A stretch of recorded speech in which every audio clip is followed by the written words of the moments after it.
Bismillahirrahmanirrahim. Assalamualaikum warahmatullahi wabarakatuh. Alhamdulillah wassalatu ala rasulillah wala haula wala quwata illa billah. Pernah suatu kali ketika seorang sahabat sholat di depan Rasul. Wah, sholatnya khusyuk. Allahu Akbar. Pokoknya udah oke deh. Tapi apa kata Rasulullah? Anta lam tusalli. Kamu belum sholat. Hah? Diulang sholatnya yang kedua. Dimulai dengan takbir, diakhiri dengan salam. Komentar Rasul sama. Anta lam tusalli. Kamu belum sholat. My God, kenapa gitu kan? Diulang lagi yang ketiga. Sama. Ternyata anta lam tusalli. Kamu juga belum sholat. Waduh, ini kan parah banget 3 kali loh. Dimulai dengan takbir, diakhiri dengan salam, sholatnya berkali-kali. Lah kok dianggap gak sholat? Ternyata apa? Karena wudunya yang tidak sempurna.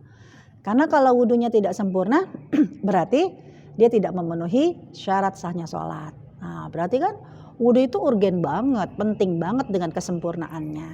Ya kalau memang kondisinya di toilet, di tempat wudhu yang aman, nyaman. Ya mungkin kita sebagai seorang muslimah dia dengan berpakaian hijab kayak begini ya no problem ya kalau memang tempatnya rekomendasi gitu ya, representatif untuk berwudhu dengan sempurna. Tapi kan ada kalanya ya Allah bagaimana nih wudhunya campur atau bisa jadi ya ini di tempat umum. Gimana kita mau wudhu? Ya jangan bilang Allah maha tahu ini. Akhirnya apa? Wudunya asal-asalan. Oh no. Ada panduan bagaimanakah caranya kita berwudu dalam situasi yang menyenangkan atau di kondisi yang sempit. Ketika memang masih pilihan ingin berwudu, apa yang harus kita lakukan? Nah, dalam surat Al-Maidah ayat yang ke-6 ini adalah tips yang sangat minimalis ya untuk kita lakukan. Kenapa? Karena Allah hanya menyebutkan a'udzubillahi minasyaitonirrajim ya ayyuhalladzina amanu, hai orang-orang yang beriman. Berarti kalau dipanggil hai orang beriman langsung sami'na wa ata'na. Kami dengar, kami taat. Apa sih yang diperintahkan oleh Allah dalam ayat ini? Idza qumtum ilas shalah. Kalau kamu kepingin menunaikan salat, faghsilu wujuhakum. Ada 4 anggota rukun. Jadi di kondisi yang darurat, kondisi yang kayaknya aduh kita benar-benar gak bisa lapang untuk buka-bukaan ya dengan hijab kita, dengan pakaian kita. Berarti apa? 4 anggota ini yang minimal harus kita lakukan. Yang pertama, faghsilu wujuhakum. Ya, basuhlah wajahmu. Jadi dibasuh, bukan diguyur. Jadi kalau yang namanya dibasuh, bisa jadi nggak buka jilbab juga nggak apa-apa. Yang penting kalau memang tangan kita cukup dengan menyimpan air, udah ya tinggal usap wajah. Dari tempat tumbuhnya anak rambut, kemudian juga anak telinga ya, sampai kan tumbuhnya jenggot. Udah tangan kita aja yang masuk. Tapi kalau ternyata aduh kepingin pakai waslap silahkan, atau pakai tisu basah ya silahkan. Jadi tisu itu difungsikan untuk menyerap air, menyimpan air. Udah pakai tisu basah dilap wajah. Yang penting rata nih, nggak perlu diguyur, cukup dibasuh. Kemudian yang kedua apa? Wa aidiakum ilal marafiq. Nih kedua tangan kamu dari ujung jari kan sampai sikut. Nah, berarti apa? Kan tangan-tangan kita, apalagi kita pakai jilbab, kita pakai tisu, udah ambil tisu basah kita atau tangan kita yang kita buka, ya tinggal digini-giniin aja nih. Ya kan gitu.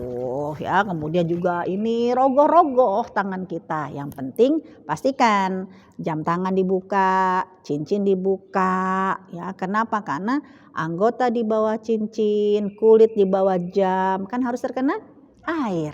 Kan gitu. Dari ujung jari ya sampai sikut kita. 2. Terus yang ketiga, wamsahu biruusikum. Diusap, ruus, kepala bukan rambut. Jadi bukan begini aja kan dulu Rasulullah kayak begini.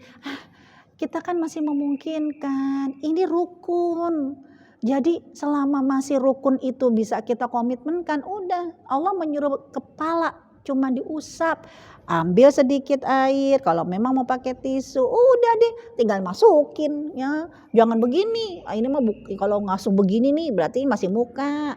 Yang namanya ruus itu kepala dari tempat tumbuhnya anak rambut kan ke belakang. Nah itu bukan rambut. Kalau rambut itu berarti Allah zolim. Nah yang habis umroh haji tahalul kan botak tuh. Gimana dong? Dia nggak bisa wudhu sempurna karena nggak punya rambut. Jadi bukan rambut, tapi kepala. Ini tangan kita. Orang gatel aja kita bisa garuk-garuk, masa cuman wudhu yang sempurna air itu dimasukkan ke dalam dalam jilbab kita untuk menyentuh kulit kepala kita, nggak bisa. Nah itu yang ketiga. Yang keempat apa? Wa arjulakum ilal ka'bain.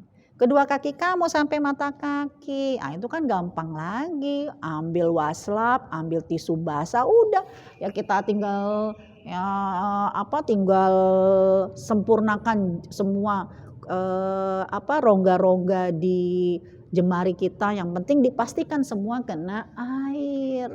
Nah, itu yang tips yang pertama, agar dalam kondisi apapun juga 4 anggota ruku, 4 anggota wudhu jangan sampai ditanggalkan. Nah ternyata apa? Ustazah gimana? Airnya aja susah, aquanya nggak ada, pokoknya susah, bukan berarti akhirnya udahlah Allah mau tahu kita sholatnya nanti aja deh. Kalau memang tidak memungkinkan, maka ayat ini menyebutkan wa in kuntum junuban fattaharu wa in kuntum mardo aw ala safarin aw jaa ahadum minkum minal ghaid aw lamustumun nisa falam tajidu ma'an fatayamamu, ya tayamum, nggak apa-apa.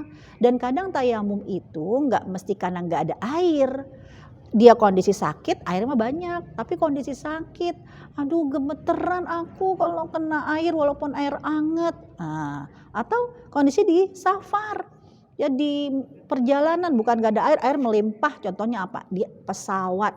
Saya pernah ketika satu pesawat itu isinya jamaah umroh, jamaah haji. Wah, kadang kan pengen sempurna ya. Udah pada bawa aqua aja, bawa air mineral aja untuk wudhu ke toilet. Jangan. Masih ada air kok, kita masih bisa, masa kita tayamum. Maaf, ini pesawat. Kalau semua orang bawa air sepesawat wudhu, mending wudhunya pada apik. Lo wudhunya pada ngepret-ngepret airnya. Ini pesawat kalau airnya kena ke bawah ya, ke kabin, lalu kena kabel-kabel konslet. Airnya apa? Malah mudarat yang lebih besar. Boro-boro nyampe ke negeri kita udah bisa konslet, udah wassalam. Udah, walaupun itu ada air, tapi maslahat dari berwudhu dengan air ditimbulkan itu lebih sedikit daripada mudaratnya. Kalau cuma 1-2 orang nggak apa-apa lah. Sepesawat semuanya mau bawa air untuk berwudhu di toilet, bahaya. Nah jadi teman-teman sekalian jangan dipersulit. Ustazah ada sih kamar mandi tapi wudhunya gabung. Di Indonesia kan, selama di Indonesia mulut bisa dikomunikasikan. Apalagi di mall yang begitu besar, di rumah sakit yang begitu mewah. Musola maaf ada di bawah di basement, di dekat parkir. Ternyata mau sholat ini tempat wudhunya bareng. Anda bisa positive thinking. Orang yang menyempatkan diri sholat di atas gedung yang mewah, di atas rumah sakit yang mewah, mereka mau memanfaatkan diri, menyempatkan diri untuk sholat. Tandanya apa? Orang baik. Karena dia orang baik, ayo kita positive thinking dan ajak bekerja sama dengan kebaikan. Karena saya pernah ya di bilangan inilah Jakarta ya, rumah sakitnya mah bagus, tapi begitu musholanya di mana? Musholanya di bawah, la ilaha illallah, udah kecil, basement, terus juga ya begitu dah. Ya. Aduh, ini kalau saya wudhu tiba-tiba ada laki-laki kan repot, ya kan? Bener, belum sempat wudhu udah ada laki-laki. Saya positive thinking, bapak ini orang baik. Mau menyempatkan diri turun ke bawah untuk sholat, tandanya orang baik. Ajak bekerja sama. Apa saya bilang, Pak, ini kamar mandi tempatnya cuma satu, tempat wudhu nggak ada kamar mandi. Tempat wudhunya cuma satu. Boleh nggak Pak?